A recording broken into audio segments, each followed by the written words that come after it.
Welcome to another Being Outdoor Words of Matthias. This time we're going to take a look into Mark chapter 2, a story about Jesus, and this is a story in which Jesus takes and heals the guy that had to be lowered down into the building by his 4 friends.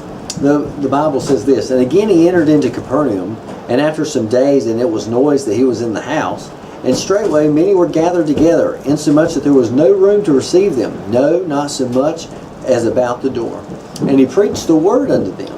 And they came unto him, bringing one sick of the palsy, which was born of 4.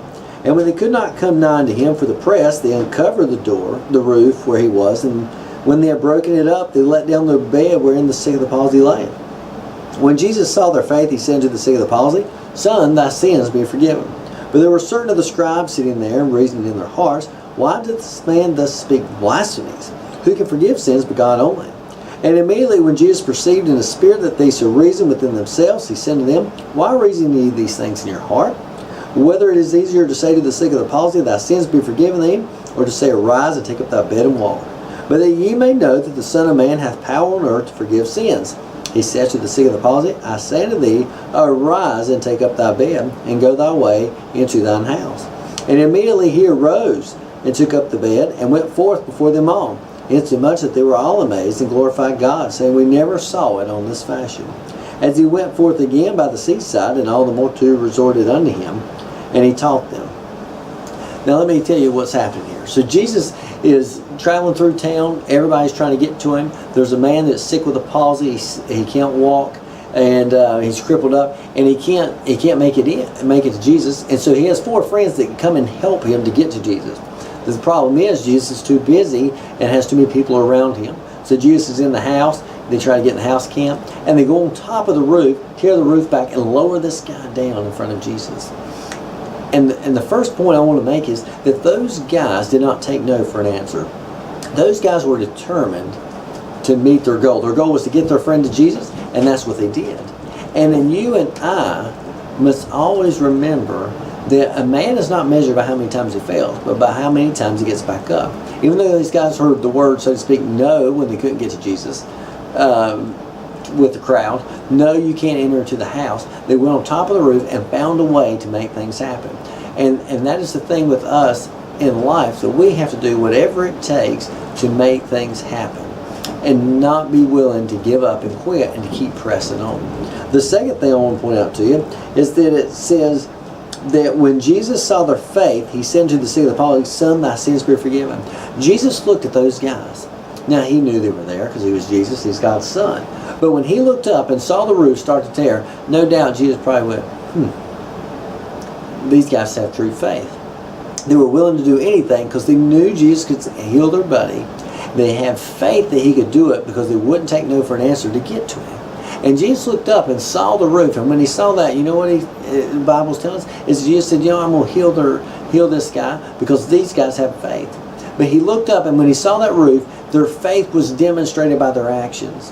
And my question is to everyone listening, is our faith demonstrated to other people?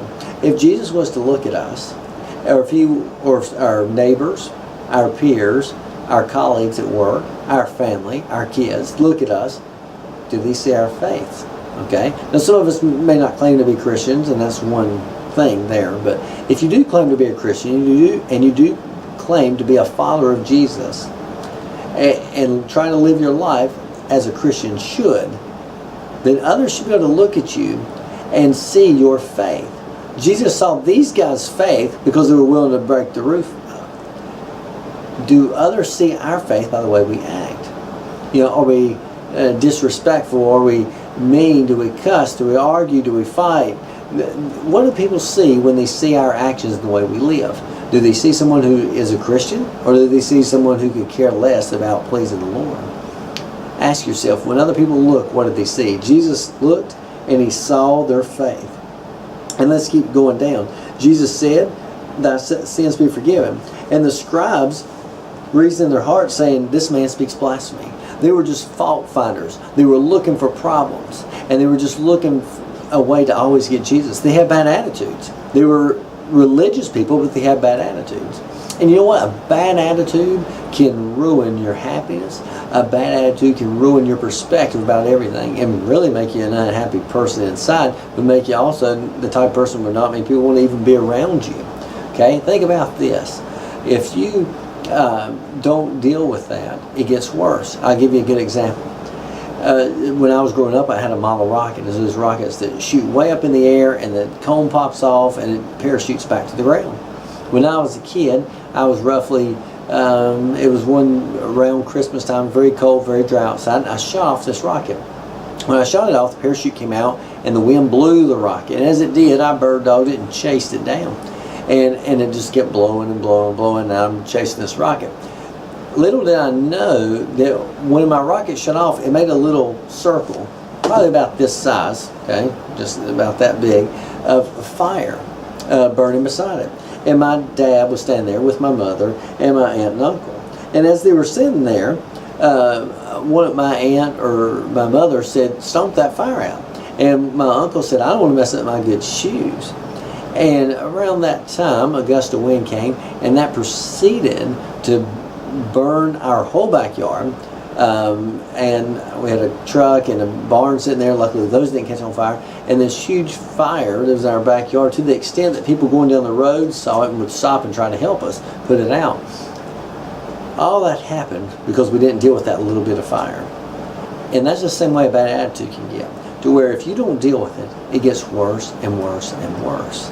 And if you are in that state where you have a bad attitude and it needs to be fixed, you need to pray and ask the Lord to help you have a right attitude, and to ask Him to forgive you first, and then ask you to correct that attitude, okay, and help you do better at doing that, okay, and not doing that no more. Because every one of us is faced with a bad attitude. Things happen in life, and things just go bad. And if you're not careful, and I've had this in my own life, where I've had somebody do me wrong in business or do something, and I get a bad attitude, and then before you know it, I have a bad attitude at home or in different places. Okay, so get a hold of those bad attitudes. And the last thing, in verse 12, it says, "They were all amazed and they glorified God, saying, 'We never saw in this fashion.'" They gave God the glory. The Bible says, believe it's in 1 Corinthians 10:31, "Whether therefore you eat or drink or whatsoever you do, do all to the glory of God." Whatsoever we do, we ought to do to God's glory and to please Him. That means thanking Him when He's blessed you, not on a regular basis, not just when something happens and you're like, "Oh, this really worked out, thank you, Lord." No, I mean, thank Him on a regular basis for things He does, even small things. Whether it's the food on your table or safety when you travel, and all the things that we do in a day, there ought to be some time where we thank the Lord for what He's done for us, how He's blessed us, how good He's been to us, and all the trials and troubles that He's brought us through, and ultimately too, salvation we ought to thank Him for. But God is the ultimate person that should get the glory for everything done in our life, and our ultimate goal should be to please Him, not self. Not that self should be glorified, not that self should be exalted, but that God should be glorified in all that we do. Think about those things. Number one, the first guys didn't take no for an answer. Second of all, Jesus saw their faith by the way they were living in their actions. Third, that don't let a bad attitude get the best of you. And fourth, give God the glory. That is Mark chapter 2, the sick of the palsy. If you have any questions about what you've seen or heard, or you need, or you got a question about something, we'll be glad to talk to you. You can email us at eric@beanoutdoors.com. You can call us at 336-564-2400, and we can help you in the best way we can. And ultimately, if there's a question in your mind, whether you've ever been saved, whether you've ever asked Jesus and accepted what Jesus done for you on the cross, we'll be glad to help you with that as well. Thanks for watching, and we'll catch you next time.